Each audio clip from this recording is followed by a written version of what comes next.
Hello friends, સ્વાગત છે તમારું મારા કેએન કિચન્સમાં। આજે આપણે બનાવીશું મોતીચૂરના લાડુ। મોતીચૂરના લાડુ બનાવવા માટે મેં અહીંયા એક નાની સાઈઝની તપેલી બેસન લીધું છે। અંદર આપણે પાણી એડ કરીશું અને મેં અહીંયા જે ફૂડ કલર આવે છે કેસર યલો એ મેં યુઝ કર્યો છે, એ અંદર એડ કરીશું અને આપણે બેટર બનાવી લઈશું બુંદી માટે।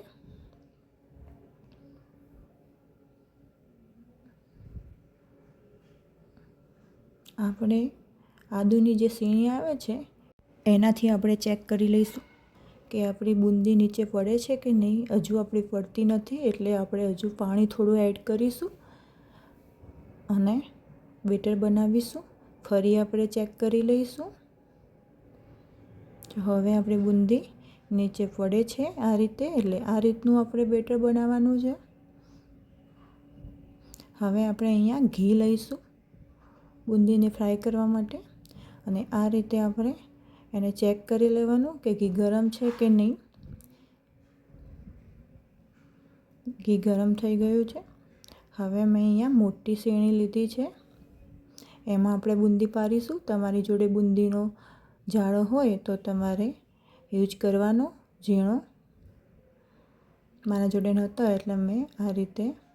એટલે મેં મોટી શેણીનો યુઝ કર્યો છે। આ રીતે આપણે બુંદી પાડી લેવાની છે। હવે ગેસની ફ્લેમ મીડિયમ કરી દેવાની છે અને 2 થી 3 મિનિટ માટે એને ફ્રાય થવા દેવાની છે। હવે આપણે એને આવી રીતે આવી ગળણીમાં કાઢી લેવાનું।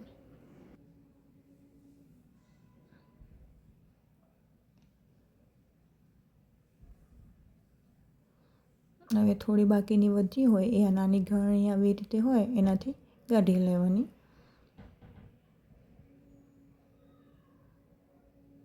તમારે મોતીચૂરના લાડુ બનાવવા હોય તો તમારી જોડે ઝીણી બુંદીનો જાળો હોય તો તમે યુઝ કરી શકો છો। આ રીતે આપણે બધી જ બુંદી પાડી લઈશું। અહીંયા મેં કઢાઈ લીધી છે, જે આપણે બેસનના માપ લીધું હતું તપેલીનું એ તપેલીના માપથી અહીંયા ખાંડ લીધી છે ચાસણી બનાવવા। હવે જે તપેલીના માપથી ખાંડ લીધી હોય એનાથી અડધું પાણી લેવાનું, એટલે કે અડધી તપેલી પાણી એડ કરીશું આપણે અને અંદર આપણે જે ફૂડ કલર છે કેસર યલો એ એડ કરીશું અંદર અને આપણે ચાસણી બનાવીશું, એટલે કે જ્યાં સુધી આપણી ખાંડ મેલ્ટ થાય ત્યાં સુધી આપણે એને આ રીતે હલાવીશું।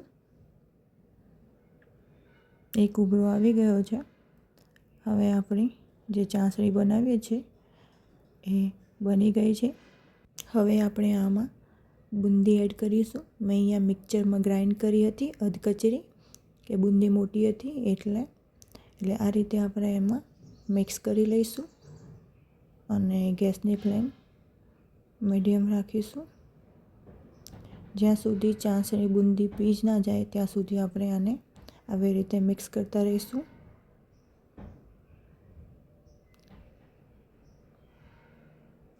આ રીતે બુંદી પી જાય ત્યાં સુધી એને આપણે મિક્સ કરી લેવાનું અને આ રીતની આપણી થવી જોઈએ। હવે આપણે ગેસની ફ્લેમ બંધ કરી દઈશું અને એને ઠંડુ થવા માટે આપણે એને કઠોળમાં કાઢીશું અને એને થોડું ઠંડુ થવા દઈશું। હવે આપણા બુંદી ઠંડી થઈ ગઈ છે। હવે આપણે આમાં લાડુ વાળી લઈશું। આપણે 1 ચમચાનું કે ચમચીનું એક સરખું માપ લેવાનું, જેથી આપણા લાડુ એક સરખા થશે। આ રીતે આપણે લાડુ વાળી લેવાના છે બધા। જે તમારે ઇલાયચી પાવડર પણ આમાં એડ કરવો હોય છેલ્લે તો તમે કરી શકો છો, પણ મેં અહીંયા નથી એડ કર્યો। આ રીતે આપણે લાડુ વાળી લઈશું।